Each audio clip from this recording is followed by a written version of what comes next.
নমস্কার বন্ধুরা, সকলে কেমন আছেন? আশা করি সকলে ভালো আছেন। তো আজ এই মুহূর্তে এক্ষুনি মুখ্যমন্ত্রী মমতা বন্দ্যোপাধ্যায় বড় খুশির খবর দিয়েছেন। তো বন্ধুরা, খুশির খবরটি দিয়েছেন যে কালকে কিন্তু 15ই আগস্ট স্বাধীনতা দিবস। তার আগে কিন্তু মুখ্যমন্ত্রী মমতা বন্দ্যোপাধ্যায় আজ কিন্তু বড় খুশির খবর দিয়েছেন। তো বন্ধুরা, খুশির খবরের মধ্যে বলে দেওয়া হয়েছে যে লক্ষ্মী ভান্ডার, বার্ধক্য ভাতা, বিধবা ভাতা, এমনকি প্রতিবন্ধী ভাতায় এই মুহূর্তে কিন্তু দুর্দান্ত খুশির খবর দিয়েছেন। তো বন্ধুরা, খুশির খবরটি কে দিয়েছেন স্পষ্ট কিন্তু আমরা দেখে নেব। আজকে 14ই আগস্ট স্বাধীনতার প্রাক দিবস। এই দিনটাকেই আমরা পশ্চিমবঙ্গ সরকারের পক্ষ থেকে কন্যাশ্রী দিবস হিসেবে ঘোষণা করেছিলাম। কারণ মেয়েরা আমাদের সমাজের গর্ব, এবং কন্যাশ্রী যখন আমি চিন্তা করেছিলাম,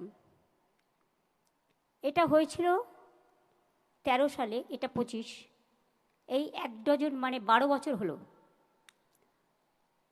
দেখতে দেখতে 12 বছর আমরা পার করলাম, কিন্তু অনেক কিছু শিখলাম, অনেক কিছু জানলাম। আজকের দিনটা সব জেলাগুলোও আমাদের সাথে আছে।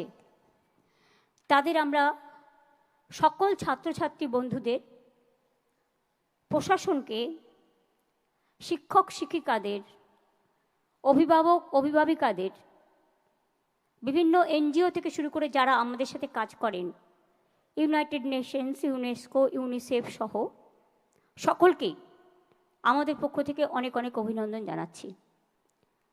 আমার সাথে শশী পাজাই, ডিপার্টমেন্টের মিনিস্টার, সংঘমিত্রা প্রিন্সিপাল সেক্রেটারি, ব্রাত্য বোস এডুকেশন মিনিস্টার, চন্দ্রিমা ভট্টাচার্য, অনন্যাদি, ওদিকে চৈতালি, তারপরে তুলিকা, ববি, অরূপ, বীরবাহা, নয়না, ভারতী, তাপসী, লীনাদি, আমাদের ন্যাশনাল কমিশনের চেয়ারম্যান, চিলড্রেন কমিশনের চেয়ারম্যান, সকলেই এসছেন মেম্বাররা। আরও অনেক বিশিষ্ট যারা শিক্ষক শিক্ষিকা তাদের স্কুলগুলোকে গর্বের স্থানে তুলে ধরেছেন, এবং ছাত্রছাত্রীরা। আজকে হয়তো সিম্বলিক আমরা কিছু পুরস্কার পেয়ে তুলে দিলাম তাদের হাতে, তাদের আরও উৎসাহিত করবার জন্য। কিন্তু পুরস্কার তো তাদেরই পাওয়া উচিত যারা মানবিকভাবে গড়ে ওঠে। সব জেলার মেয়েরা এমনকি পড়াশুনোতেও খুব ভালো করছে, প্রত্যেকটা কাজ তারা এত ভালো করছেন। এমনকি পুজোর প্যান্ডেলগুলো যখন আমি লক্ষ্য করি, আমি দেখি জেলার প্যান্ডেলগুলো, কলকাতা তো ঠিক আছে, তাদের সামর্থ্য আছে, তারা করতে পারে, কিন্তু জেলা আজকে যেভাবে এগিয়েছে, ব্লকগুলো, আমি কিন্তু প্রত্যেকটা জেলার প্রত্যেকটা পুজো লক্ষ্য রাখি, এবং আমি নিজে দেখি আমার একটা ইনোভেটিভ আইডিয়ার ব্যাপার আছে।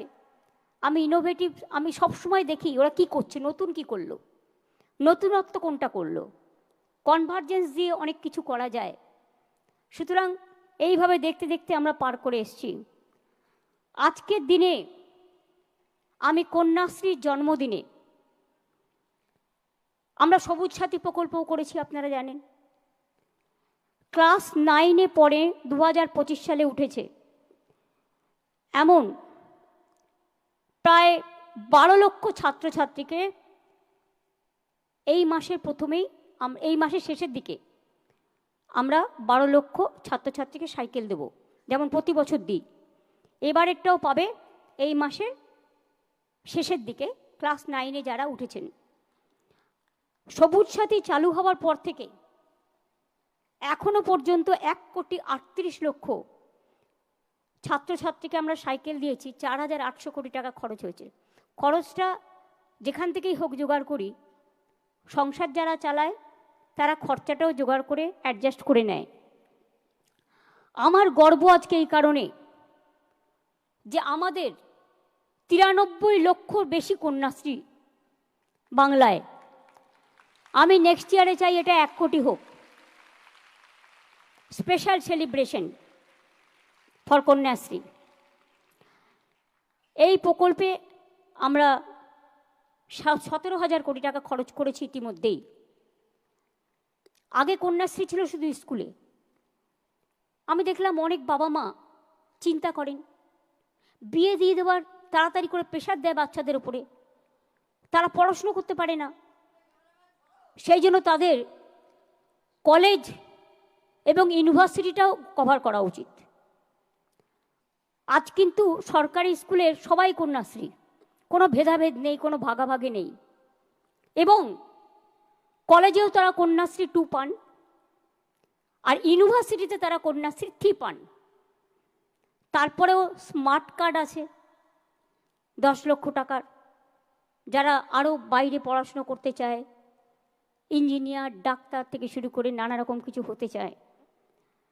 আমার খুব গর্ব হচ্ছিল সেদিন, যেদিন আমি ইউনাইটেড নেশনসের ফোরামে দাঁড়িয়েছিলাম নেদারল্যান্ডে, এবং যখন ডিক্লেয়ার হলো প্রায় 600 সামথিং প্রজেক্ট সারা পৃথিবীর এসেছিল, তার মধ্যে থেকে প্রথম নাম ঘোষণা হলো কন্যাশ্রীর। বিশ্বাস করুন, গর্বে আমার বুকটা ভরে গিয়েছিল সেদিন। আমার এখনো গায়ে কাঁটা দিচ্ছে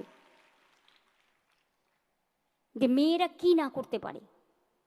তারা শুধু পড়াশুনোই করে না, ভোকেশনাল ট্রেনিং, ক্যারাটে, জুডো, এই তো দেখতে পেলেন কয়েকজনকে, তারা নিজে পায়ে দাঁড়িয়ে কত বড় হয়েছে। তারা কেউ পাইলট হয়েছে, কেউ ইঞ্জিনিয়ার হয়েছে, কেউ ডাক্তার হয়েছে, কেউ ডান্সার হয়েছে, কেউ ফুটবল চ্যাম্পিয়ন হয়েছে, কেউ যোগ চ্যাম্পিয়ন হয়েছে, কেউ কাবাডিতে চ্যাম্পিয়ন হয়েছে, কেউ চেস খেলছে, নানা রকমভাবে। এবং আমি গর্বের সাথে বলতে পারি 2011 সালে পর থেকে, এই প্রোগ্রামটা করার পরে 2011-12তে মেয়েদের ড্রপ আউট রেট ছিল প্রায় 4.5%। আজকে হয়েছে 0.00। যারা বাংলাকে নিয়ে সমালোচনা করেন তাদের বলি, স্বামী বিবেকানন্দ বলতেন নিচু থেকে লোক তুলে আনতে, ম্যাথরের ঘর থেকে, মুচির ঘর থেকে নেতৃত্ব বেরিয়ে আসবে। আজকে গর্ব করার নেই, আজকে মেয়েরা দেখিয়ে দিয়েছে। প্রাইমারি এডুকেশনের ড্রপ আউট রেট বেঙ্গলে 0.00। Many congratulations to Education Department, Women Child Department and all other associates, শিক্ষক শিক্ষিকা এবং আমার ছাত্রী বন্ধুরা, thank you so much.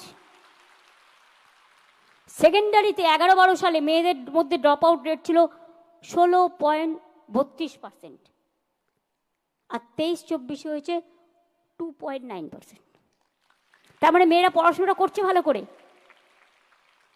Higher secondary 15.41% 11-12তে ছিল ড্রপ আউট রেট, এখন হচ্ছে 3.17%। কারণ এই সময়টা অনেকে গ্র্যাজুয়েশন কমপ্লিট করে চাকরি বাকরিতে চলে যায়। তা সত্ত্বেও এটা কি গর্ব করার ব্যাপার নয়?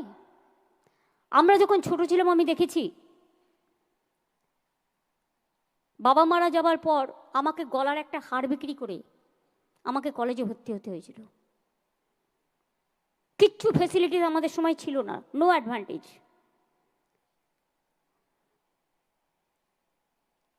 যে কষ্টগুলো আমরা পেয়েছি, সেই কষ্টগুলো যেন এখনকার সমাজ না পায়। এখনকার যারা জেনারেশন স্টুডেন্ট অ্যান্ড ইউথ, তারা যেন সেলফ সাফিসিয়েন্ট হতে পারে, নিজের পায়ে দাঁড়াতে পারে। আর পিতামাতাদের আমি অনুরোধ করব, আপনারা মেয়েদের বিয়ে দেওয়ার জন্য প্রেশার করবেন না। তারা নিজেদের ভাগ্য নিজেরাই গড়ে নিতে পারে। তাদের নিজে পায়ে দাঁড়াতে দিন, তাদের আত্মনির্ভর হতে দিন। যখন সে 18 বছর পূর্ণ করছে, সে তো 25,000 টাকা পাচ্ছে। সেই টাকাটা ব্যাংকে রেখে দেখুন, একজন আমার ছোট্ট বন্ধু এসে বলে গেল সে একটা বেকারি তৈরি করেছে। তারপরে মেয়েদের বিয়ের সময় প্রকল্প আছে রূপশ্রী, সেখানেও 25,000 টাকা পায়। সুতরাং বাবা মা চিন্তা করার কোনো ব্যাপার নেই। মেয়েরা যেমন সংসার চালায়, মেয়েরা দেশ চালায়, মেয়েরা প্লেন চালায়, মেয়েরা সারা বিশ্ব চালায়, পারে না বলে কোনো কথা মেয়েদের অভিধানে নেই। সেই জন্য কন্যাশ্রী যেমন তারা পাচ্ছে, সবুজ সাথীও তারা ক্লাস 9-এ পাচ্ছে সাইকেল বিনা পয়সায়। এবং যখন তারা ক্লাস 11-এ হচ্ছে, তখন আমরা তাদের বিনা পয়সায় স্মার্টফোন দিচ্ছি। তার কারণ তারা যাতে স্মার্টফোনের মাধ্যমে তাদের যেটা প্রয়োজন সেটা সার্চ করে নিতে পারে। এবং সেটার নাম দিয়েছি আমি, নেতাজি সুভাষচন্দ্র বোসের নামকরণ একটি বই আছে, তরুণের স্বপ্ন। তরুণের স্বপ্ন। তাছাড়াও মনে রাখবেন, গবেষণা, উচ্চ মাধ্যমিক এসবের জন্য আমরা একটা স্বামী বিবেকানন্দ স্কিম, যেটা মেরিট কাম স্কলারশিপ আছে, সেটাও আমরা দিচ্ছি। গবেষকদের গবেষণার জন্য সব টাকা ইউজিসি বন্ধ করে দিয়েছে, কিন্তু ওটাও আমরা নিজেরা দিচ্ছি। আগামীকাল স্বাধীনতা দিবস। আমি আপনাদের সকলকে বলবো, মাথা উঁচু করে এগিয়ে যান। রবীন্দ্রনাথ ঠাকুরের ভাষায়, চিত্ত যেটা ভয় শূন্য, উচ্চ যেটা শির, where the mind is without fear and the head is held high। মনে রাখবেন, সংকীর্ণতা নয়, বিভেদ নয়, ভেদাভেদ নয়, আমার কন্যাশ্রীরাই বিশ্বশ্রী হয়ে বিশ্বকে পথ দেখিয়ে বলতে পারে, we are one, we are together, we are United, এবং উই আর স্ট্রং এনাফ, এটা বলতে পারে।